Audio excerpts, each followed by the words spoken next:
that moment. I had a change within my soul. My body was down on standing up, reaching out to her, and I came out of my body, and it was an amazing experience to witness and see. I ended up rising up like a drone would rise up from the ground, and I was going up and up and up into the ceiling of the hallway, and I was up in the ceiling looking down at my body, reaching out to my wife. It was an amazing out-of-body experience. I couldn't believe it. And what I was seeing myself still alive, reaching out to my wife, and to me, what happened after was just incredibly amazing. But in that instance, as I reflect back, I know, and I have a strong feeling when you're about to die, I feel as though God takes you prior to death. And to me, a lot of people worry about death or where they're going and how they're going to go. To me, in that instance, the Lord grabbed my soul, took it out of my body. I was able to see myself still alive. And to me, it felt as though God was taking me out of my body prior to death and into everlasting life. So from one life to everlasting life. To me, that's what that felt like as I reflected when I came back. And I'll describe that as well. When I'm lifted out of my body and I have that out of body experience, you don't feel anything. You don't feel any worries. You don't feel any pain. You're just watching yourself, your body itself, physical body just still staying there. And to me, I knew I was no longer within that body whatsoever. And I knew that my life was most likely going to end, so I didn't get to experience my last breath. I didn't get to experience a death moment. I didn't get to experience pain. I was lifted from it. And even afterwards, as I talked to further people in my church, in my community about that experience, death experiences of their aunts, their uncles, their moms, their dad, they honestly have told me stories that confirm in such a way that they would see stuff prior to their relatives dying, things that would, like the wind would blow in or a door would open. They saw stuff that was amazing, and they saw things that occurred prior to their mom or their dad or their aunts and uncles dying. I feel and truly witnessed myself being removed from my body and not feeling anything type of my last breath or my death moment, which is comforting. It should be extremely comforting that the Lord takes you. He doesn't let you feel death. He takes you prior to that, from this life to everlasting. Everlasting is what happened next. What happened next is I could not no longer see my wife or myself anymore. I was in this whirlwind of a tunnel, massive whirlwind of a tunnel, and it was just going around and around and around to some total type of confusion. It was spinning so fast. But what happened, as I would say, my spirit was in that tunnel. I could literally hear the laughter of innocent children. The purity of it was amazing.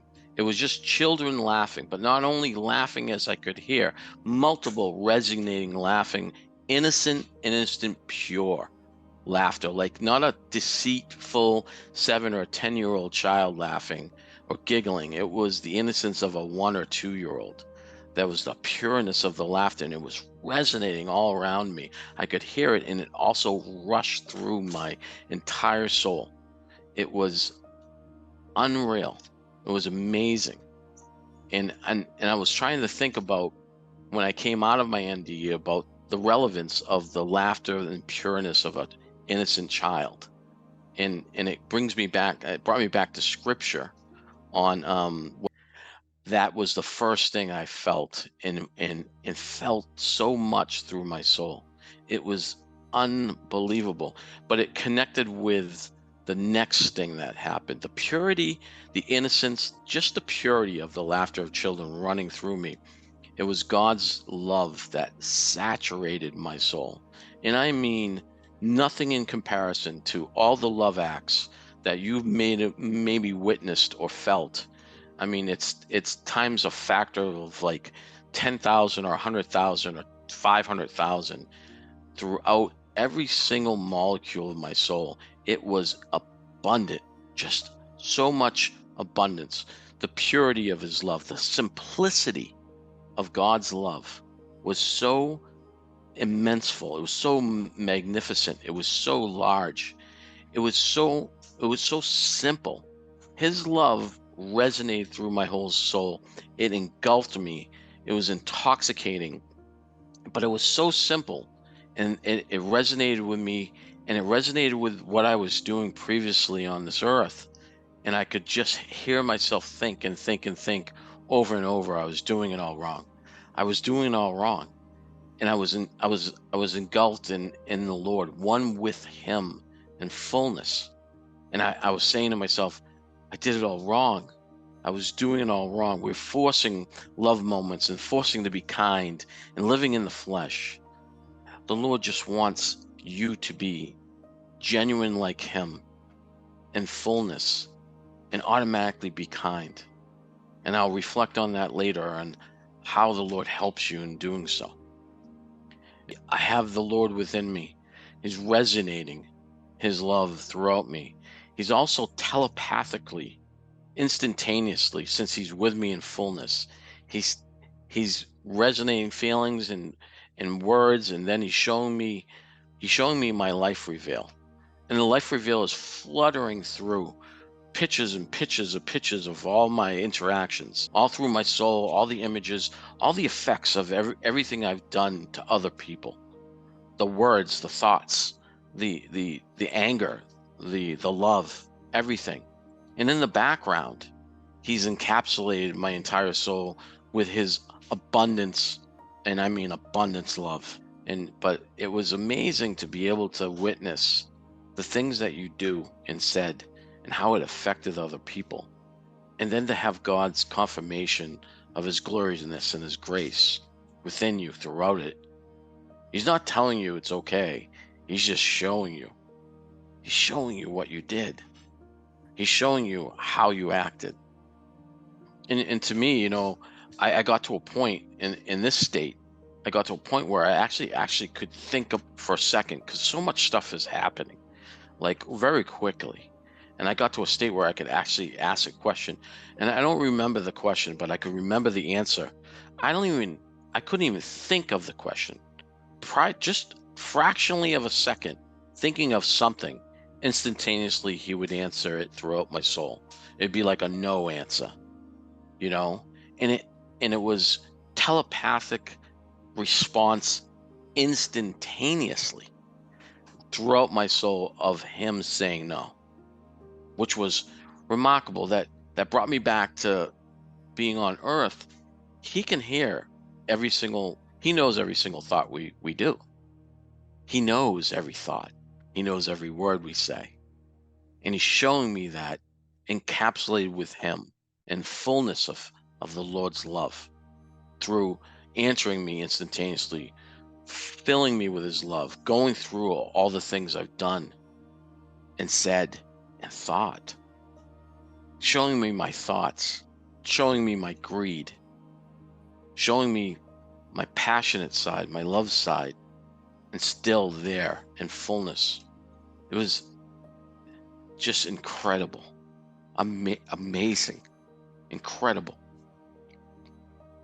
And in the tail end of this NDE and this out of body experience into an NDE with the Lord, I'm kind of like looking up, and I see bright white, and it reflects to the innocence of the child and the gloriness and the simplicity of God's love.